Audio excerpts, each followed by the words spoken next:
지난 29일 우리 대표팀이 2023 AFC U17 아시안컵 준결승에서 우즈베키스탄을 상대로 승리하며 결승전에 진출했습니다.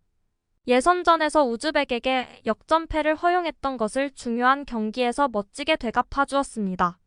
일본 또한 이란을 상대로 승리하며 결승에 진출했고 그 결과 한일전 결승이라는 빅매치가 성사됐습니다. 우리 대표팀 변성환 감독은 인터뷰에서 우즈베키스탄을 이기고 일본을 결승에서 만나는 상상을 여러 차례 했었다고 화두를 던지며 결승전이 매우 치열할 것임을 예고했습니다. 우리 대표팀은 작년 6월 일본과의 친선전에서 0대3으로 패배한 바가 있는데요. 그때와 지금은 전력도 맞닥뜨려진 상황도 다르다는 게 우리 대표팀의 입장입니다. 양팀 모두 전력이 노출된 만큼 결승까지 휴식을 통해 얼마만큼 회복하느냐도 승패의 중요한 변수가 될 것으로 보입니다. 우리나라 스포츠 언론에서 끊임없이 한일전에 대한 기사가 나오고 있는 것처럼 일본에서도 결승 한일전이 상당한 이슈가 되고 있습니다. 전반적으로 작년에 0대3이라는 큰 점수차로 승리했으니 자신들이 실력적으로 압도적인 우위에 있다는 반응이 대부분입니다. 이렇게 일본이 자만할 때마다 우리가 코를 납작하게 눌러주는 경우가 많았는데요. 이번 7월 2일 결승전에서도 자만하고 있는 일본에게 승리하길 바라며 현재 일본의 분위기를 느끼실 수 있도록 실황 반응들을 번역해보았으니 즐겨주세요. 스레드 제목 U17 아시아컵 일본 축구 대표의 복수에 불타고 있는 한국. 한일전 대패 계속되는 중. 한국은 프라이드에 대단히 상처받은 상황. 이상한 스토커들이 열의를 불태우고 있구나. 일본 대표가 부상 입지 않을까 걱정된다. 미래 일본 대표 후보이기도 한 세대이기 때문에. 일본과 한국은 라이벌의 의미가 다른가요? 스왑 협정의 의미도 다른 것 같습니다. 바보야. 스왑은 일본을 위해 한국이 호의로 체결한 것이다. 값싼 프라이드구나. 한국은 아마추어들밖에 없잖아. 경제 발전 선진국화의 스포츠가 약해진 한국. 경제 쇠퇴 발전도상국화의 스포츠가 강해진 일본. 이걸 좋아해야 하는가? 너희가 우리를 이길 수 있을 리가 없잖아. 한국은 일본의 라이벌이라기보다 스토커 그 자체. 최근 모든 스포츠에서 패배를 계속하는 주제에 자존심이 아니라 허영심이라고 부르자. 어린 세대 승패가 뭐가 중요하냐. 성장이 중요하지. 복수라고 말하는 건 우리뿐이죠. 최근 한국 젊은 세대는 민족 특유의 나쁜 매너는 있어도 반일의 진념까진 느껴지지 않는다. 세계 주요 리그에서 최고의 아시아 선수는 모두 한국인임을 알 수 있다.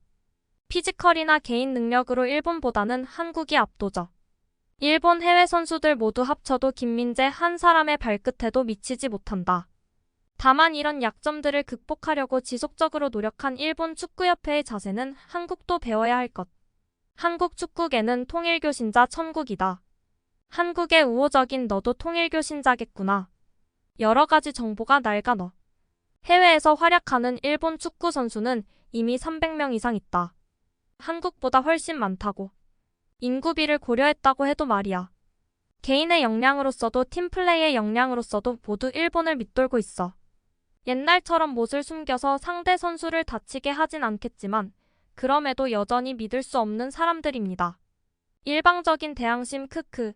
이런 건 초등학생 때나 갖고 있던 거 아닌가. 일본 입장에서는 한국은 라이벌로 간주되지 않아요. 우리가 져본 기억이 최근에는 없는 것 같은데? 1승만 하면 봐라 역시 한국이 우위이지 않느냐. 이러겠지. 참으로 귀찮은 무리다. 일본은 한국을 라이벌이라고 생각하지 않는데 참으로 우울한 나라. 쓰레기 같은 자존심은 버리고 제대로 임하자. 예선 리그에서 한국의 2대0으로 이긴 이란을 우리는 준결승에서 3대0으로 이겼어요. 일본 2대0 승리 혹은 3대1 승리 예상. 손흥민 병역 면제 마지막 기회 때 패배해서 결국 병역 면제를 실현시켜준 감독이 지금 우리 현 감독. 불안하기 그지없다. 한국과는 관계되고 싶지 않아. 이겨도 져도 기분 나빠. 태권도 축구 조심. 한국의 아마추어는 프로에게 이길 수 없다. 우리 세대는 무엇이든 한국과 싸움이 되고 있지 않기 때문에 한국은 형님과 같은 존재. 서투른 의식들이 많이 보이는 것은 이것 때문. 한국은 일본에 열등감이 있기 때문에 스포츠 정도는 이기고 싶겠지만 야구도 배구도 축구도 엉망인 나라. 일본과 무승부했던 우즈베키스탄을 이기고 올라온 나라. 얕보면 안 된다. 현 세대 일본은 상당히 강합니다만 수비에서는 약간의 문제가 있습니다. 피파 랭킹 아시아 4위가 뭐라고? 일본은 아시아 최고입니다. 병역 면제. 이것이 붙지 않으면 멘탈 부스트 효과가 없는 것 같다. 걱정은 사절이야. 우리나라와 일본의 U17 결승 경기는 내일인 7월 2일 오후 9시에 시작합니다. 체력적으로 지치고 힘든 상태겠지만 마지막 경기인 만큼 파이팅하길 바라고 다치는 선수 없이 승리라는 좋은 결과를 들고 돌아오길 희망합니다. 소중한 시간 내어 영상 시청해주셔서 감사합니다. 즐거우셨다면 구독과 좋아요 부탁드리며 성실한 업로드 약속드리겠습니다. 감사합니다.